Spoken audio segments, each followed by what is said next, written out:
nos encontramos no Museu de Etnologia, na presença de Paulo Costa, que é o diretor aqui do museu. Olá, Paulo, como está? Olá, boa tarde.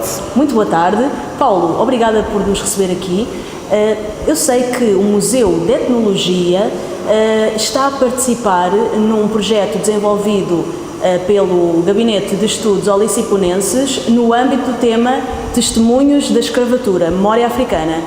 Em que medida, portanto, o Museu de Etnologia procedeu a esta colaboração e está efetivamente a realizar atividades nesta área dos testemunhos da escravatura? Foi com bastante entusiasmo que aderimos a esta iniciativa do Gabinete de Estudos Oliciponenses. É um importantíssimo tema, é um tema que suscita debates imensos de que a sociedade portuguesa carecia e tem sido essa a missão e o desígnio principal, diria eu, deste projeto amplo, desta exposição em rede organizada pelo Gabinete de Estudos Oliciponenses da Câmara Municipal de Lisboa, e nós participámos de um modo muito singelo, com a única peça de entre as 40 mil peças das coleções do museu que nos fala diretamente sobre a escravatura. É uma prisão de escravos em metal, com um peso brutal, tem quase 5 kg de peso, e que foi recolhido no Brasil já há bastante tempo, bastantes décadas depois, cerca de 80 anos depois do fim da escravatura no Brasil.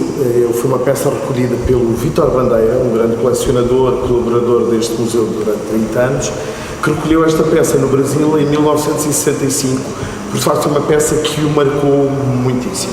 É uma peça que se chama Prisão de Escravos, que era utilizada em determinados contextos, não em contexto laboral normal, era utilizado certamente em contexto de castigo dos escravos, uma vez que obriga a um suplício particularmente doloroso do escravo. Ele fica aprisionado de pulsos e tornozelos conjuntos. Portanto, fica agachado numa posição de dominação total, não é? De subjugação total, e para além dessa utilização em contexto de castigo,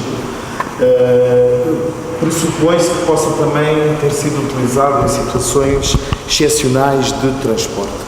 É uma peça muito forte ao imaginarmos que estiveram ali pessoas, de facto, subjugadas neste pedaço de metal, e é impressionante também pelo bom estado de conservação da peça, e imaginarmos que isto foi uma realidade temporalmente, historicamente, tão próxima de nós. Ou seja, passaram 150 anos, menos de 150 anos em alguns casos, do fim da escravatura. É um ciclo muito pequenino. Temos ainda a viver entre nós, na nossa sociedade, descendentes muito próximos de escravos, mas contudo é um tema de que não se fala, não é um tema que tem sido ocultado. Nesta medida, a nossa participação, apesar de ser muito singela, com a única, como eu digo, da única peça das nossas coleções que nos fala diretamente sobre a escravatura e que foi recolhida, aliás, com esse intento, com esse propósito de representar nas coleções do Museu Nacional de Etnologia essa realidade sobre uma realidade tão cruel, diria, crueldade em extremo da dominação do homem sobre o homem. Acho que é particularmente importante participarmos neste projeto. Gostaria de lhe perguntar, agora para finalizar a nossa entrevista, de que forma é que de facto o Paulo vê o contributo de uma exposição e de um projeto similares ao Testemunhos da Escravatura para a quebra de fenómenos como xenofobia, racismo em Portugal e quiçá no mundo. Consegue fazer uma leitura sobre o eventual contributo na literacia e, consequentemente, na quebra de fenómenos de xenofobia, racismo? Em que medida esta exposição pode, de facto, surtir um efeito assim? Eu diria que quebra é uma palavra muito forte. Mas o objetivo era esse. Quem diria...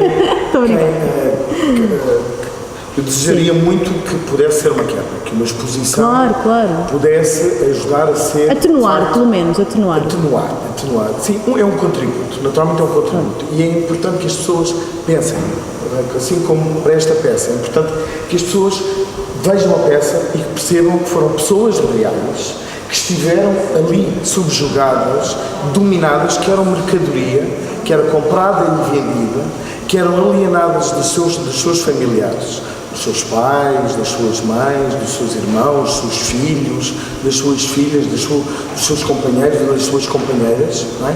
E que eram tratados como hoje já nem nós tratamos os animais. Isto aconteceu há muito pouco tempo. E o que interessa é que as pessoas percebam é esta a importância dos museus e dos objetos, dos testemunhos materiais que os museus guardam. É esse o sentido último dos museus, que através destes objetos façam perdurar essas memórias e que essas memórias sejam úteis para fazer as pessoas pensar nessa proximidade temporal e histórica, como as realidades foram tão próximas, para que dentro do nosso possível como cidadãos, como técnicos, como profissionais, como cidadãos empenhados em movimentos de defesa dos direitos sociais e humanos, etc., impedir que fenómenos como estes não voltem a acontecer. Isto não pode voltar a acontecer, porque é o que nós olhamos para a história e vemos que recorrentemente corremos o risco de voltar às guerras. Veja-se o caso concreto de uma ameaça nuclear, como já não existia há 30 anos, desde que eu era adolescente, no final da década de 80. E, portanto, estes fenómenos podem voltar muito facilmente, e esta fragilidade de algo que nós contamos como seguranças absolutas que não existem. Portanto, nós temos de estar sempre bem conscientes destes fenómenos e aprender com exposições, com objetos, com museus, com seminários, com palestras, aprender e pensar nisso e impedir que isso volte a acontecer. Isso é algo que nos compete a nós individualmente como cidadãos, para além de depois nós podemos exercitar isso de uma forma mais ou menos veemente no nosso cotidiano como profissionais. Paulo, muito obrigada sobretudo por nos receber tão bem aqui no Museu de Etnologia, muitas felicidades e parabéns pela sua integração e pela sua participação no âmbito deste projeto. Muito obrigada.